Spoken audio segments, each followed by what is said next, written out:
Diana, kamusta ang buhay mo bago kayo kinasal ni Albert?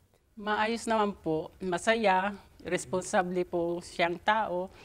Bagamat may kunting problema, naayos din po namin agad-agad ng dati kong asawa. Ay, hindi mo dating asawa yon. Hanggang ngayon, asawa mo pa. Correct? Opo. Oo. Bagaman hindi na kayo nagsasama, asawa mo pa rin hanggang ngayon. Alam mo naman, yung pag kinasal ka, yun ay habang buhay na.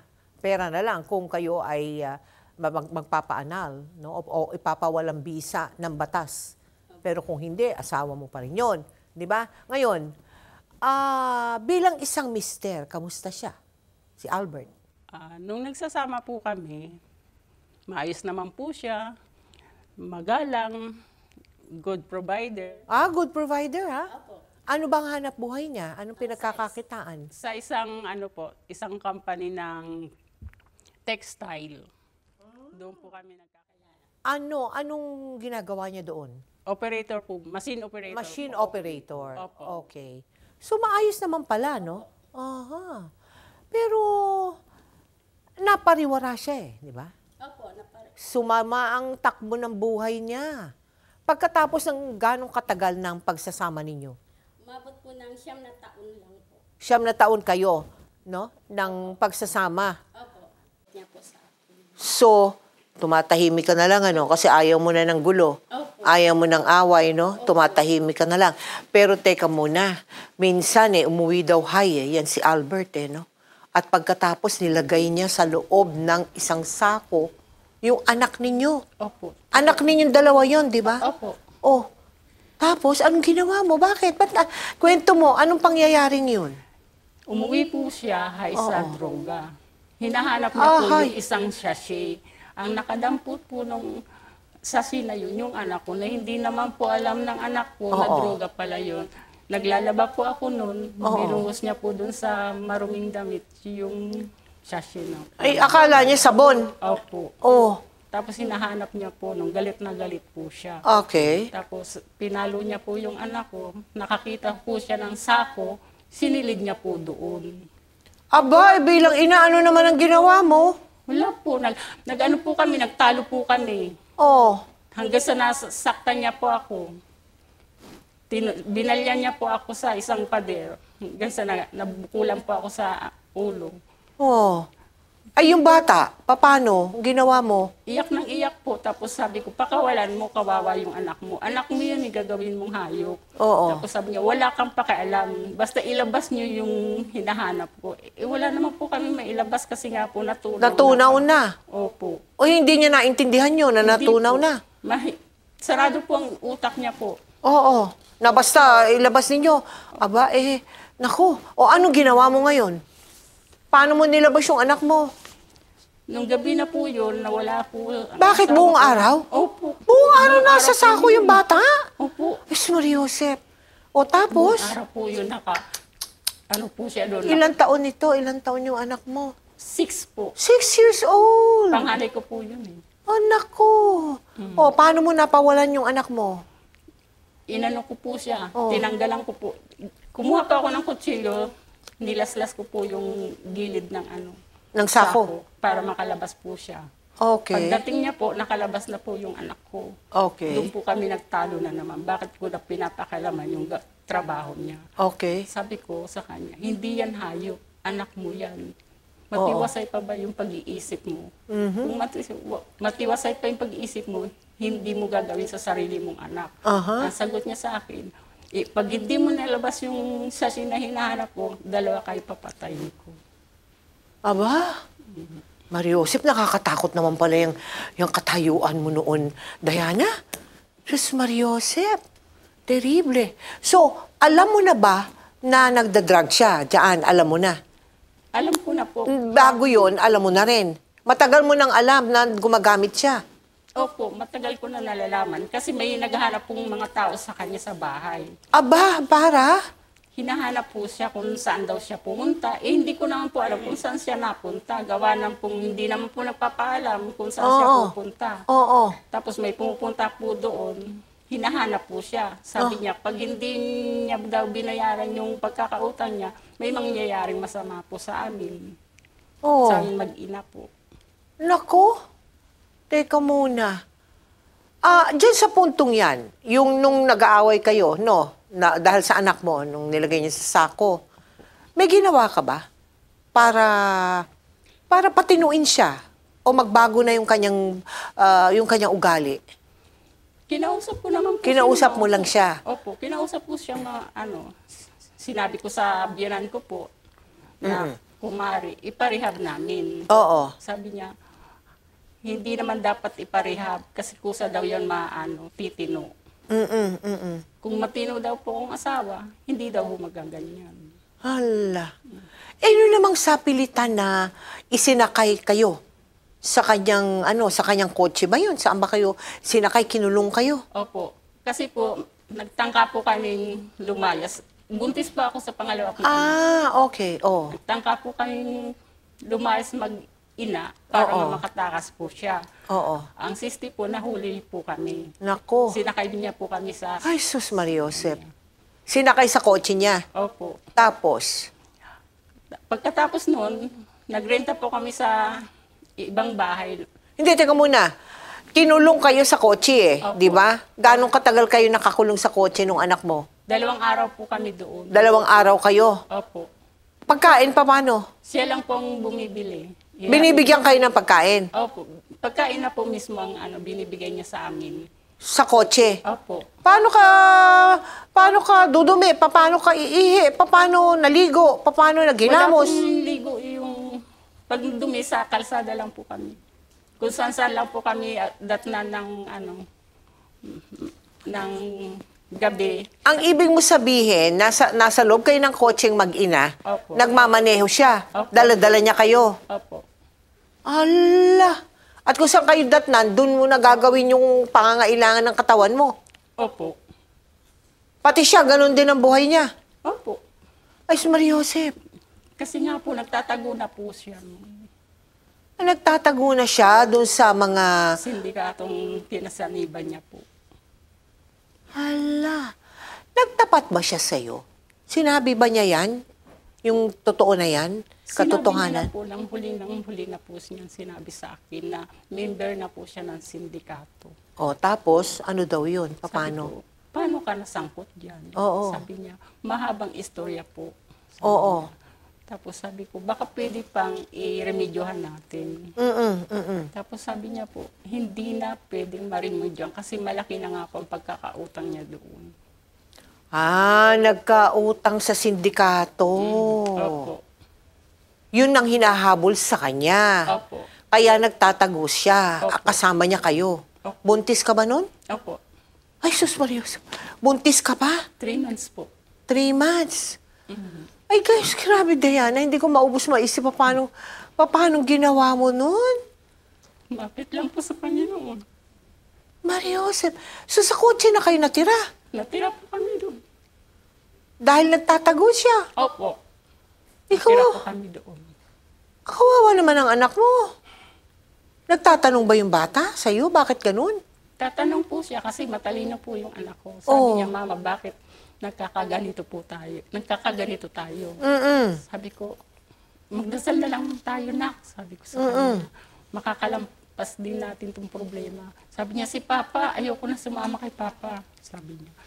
Kasi po nag-aaral po yung anak ko, grade 1. So hindi na nakapagpatuloy ng pag-aaral. Opo, uminto po siya. Huminto.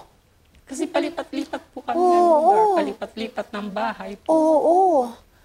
Hindi, sumagi ba sa isip mo na magsumbong ka na sa pulis? O kung sa barangay, o kung papano? Sumagi po sa akin yun, Oo. sumbong sa barangay po. Oo. Kaya lang po, paano ko gagawin po? Nakabantay po siya, wala po akong mapagsabihan. So, paano natapos yung yung pagkakakulong ninyo? Paano yung natapos? Tumakas ka ba? Tumakas po kami. At tumakas kayo? Opo, nagkataon po na tulog po siya. Okay. Nasa kotse pa rin kayo? Opo, Tulog siya, so sa harapan siya. opo. Kayong dalawang mag-ina nasa likod. Sa harap din po kami. Ay, kayong tatlo nasa harapan. Opo, sa harap. Oo. Tapos, hindi naman po nakalak po yung pinto. Binuksan ko dahan-dahan po. Tapos una kong pinalabas yung anak ko, sumunod pa ako. Tapos po, nagtatakbo kami ng anak ko. Nakakita po kami ng isang bahay na pwede namin pagtaguan po. Oo. Umakyat po kami doon, kumatok po kami, wala pong tao. Oh. Nagkataon naman po na bukas. Oh. Nangahas kang pumasok sa bahay ng may bahay. Opo. Nagtago kayo doon. Nagtago po kami doon. Oh, tapos? Nung nalaman niya lang po, tumatahol po yung aso, doon niya nalaman na nandun kami po. Oh, nakita kayo, nahuli niya kayo Opo, umakyat po kami sa bubong po. ng bahay. Opo. Sus Mariosep. Tapos, wala na, hindi niya kayo nahuli sa bubong ng bahay. Nahuli po kami, pagbaba namin, nakasalubong po kami. Oh. Sinabunutan niya po ako. Ginaladkad po ulit kami ng anak ko. Sus, balik na naman kayo sa kotse, kinulong na naman kayo. Pumasok kami dun sa kotse, naghanap po siya na marirentahan kinabukasan. Nakakuha po kami ng bahay na maupahan. Oo. Tapos nilalak niya po kami, paglalabas siya, nilalak niya yung bahay.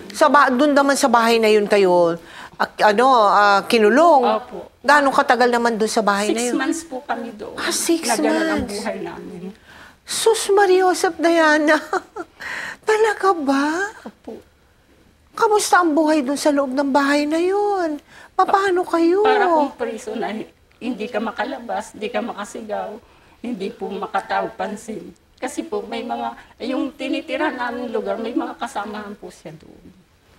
May mga kasamahan siya doon kasama ninyo sa bahay? Hindi po, kapitbahay po. Kapitbahay. Kasi squatter po yung tinira namin. Oo. So natatakot ka na baka mamaya mahuli ka ng mga kapitbahay na kaibigan niya. Opo. Nagtangka ka ba na lumayas? Opo, nagtangka po kami yung lumayas ng anak ko. Kasi ayokong iwan sa kanya yung anak ko po. Kasi syempre. alam ko po papariwara. Oo. Nagtangka po ako. Sinabihan pong anak ko na gabi na pwede tayong lumabas. Oo. Assisting, paglabas po namin, naka-double lock po yung... Sus Mariosep. Paano po kami makatakas? Ang pagkain pa paano? Ganun na naman. Ganun po. Bigay lang po siya, uwi siya, bigay ng pagkain. Yun lang po ang routine namin. Sa puntong yan, naisip mo ba na talagang sampahan na siya ng kaso? Hindi pa po eh. Hindi mo pa rin naisip na sampahan siya ng kaso? Hindi pa po. Ganong katagal bago nagliwanag ang ang kinabukasan mo? Umabot pa po ng 1 year mahigit. 1 year ka dun sa bahay na yun? Opo. O tapos, ano nangyari? Nung nagkataon po yung biyanan ko na dumalaw po sa amin. Sinabi ko po sa biyanan ko na malaki po ang problema ng anak niyo po. Oo. Sabi niya, ano bang problema? Bakit ba iba-iba kayo ng tirahan? Sabi ko, tay, hindi niyo po ba alam na ang anak niyo ay isang sangkot sa sindikato ng droga? Ang sabi po ng anak ko, mag-tiistik ka ng kunti, ako nang bahala. Sabi ng Biyanan ko po. biyanan mo, okay. Tapos? Tapos siguro umabot po ng 2 months bago nadakip po siya. So, biyanan mo, magulang niya, Opo. ang nagpadakip sa kanya. Opo. Tapos kayo ay nakalaya na kayo dun sa bahay na yon. Opo. O ano ngayon ang ginawa mo? Yung nakalaya po kami. Saan ka pumunta? Umuwi po kami sa magulang ko. Hindi po kami, sabi ng nanay ko, Oo. ba't nasaan yung asawa mo? Sabi ko nung nakakulong, sabi niya, ang pamilya daw kailangan buo. Kahit anong problema ng isang pamilya, kailangan buo. Naku po! Sabi po. Yun po sabi ng nanay ko. Ano naman ang sagot mo? Sabi ko, kahit na sinasaktan ako, ano siya ng sindikato ng droga, tama pa ba yan? Sabi niya, magtiis ka. Ay! Sabi po ng nanay ko. Kasi ang pamilya, sagrado sa ating pamilya. Sabi ko, hindi pwede na, sinasaktan ako. Gusto niyo po ba malaman na patay na kami mag-ina? Sabi niya, magdasal ka. Dasal lang kailangan niyo mag-unawaan kayo kung anong problema niyo. Hindi niya po naintindihan yung... Hindi niya naintindihan, oo nga. Opo. Kasi ang ano lang ng nanay ko, kailangan buo po ang pamilya. Pag nag-asawa ka, kailangan buo po ang pamilya. Nako. Kumusta naman ang buhay mo ngayon? Na malayo ka na kay Albert. Masaya na po. Masaya ka, nakakahinga ka na ng maluwag. Opo. Siguro maganda-ganda na rin si Lucas ba, yung anak mo? Opo, si Lucas po. Oo. Nakatapos na po siya ng pag-aaral. Ay, siya nga. Aha. Tapos na po ng koleyo. May isa na po akong pinag-aaral ngayon, marine engineering po. Amba, talaga. At ikaw lang mag-isa yan? Opo. Ikaw lang ang nagtataguyod? Opo. Kailan mo huli nakita yung mister mo? Hindi na po. Hindi na. Mula noon hanggang ngayon. Opo. Talagang ayaw mo na. Oo nga. Alam mo, sa pinagdaanan mo, Diana, talaga hindi naman ako makakakampi sa mama mo, no? Na nagsabing, kahit ano man mangyari, kailangan itaguyod. Pero kung gano'n na, pati yung anak mo, pinapatay na niya sa sako. Kung hindi na makahinga yun, paano naman, di ba? Yun na nga po, ikawawa po yun. Sa akin lang po, kung ayaw niya, hindi, kaya kong buhay yung anak ko po eh. Kaso Ayaw magbago. hindi gano'n ang ano niya eh. Tingnan mo yun kung saan kayo dinala. Di ba? Kinukulong kayo. Para lang hindi ka umalis sa kanya. Opo. Aba, talagang ibang klase. Pero dyan sa karanasan mong yan, how long ago was this? Ilang taon na ito nakakalipas? May mga 19. 19 years na. Opo. So, ngayon, medyo ano ka na? Kalmado ka na.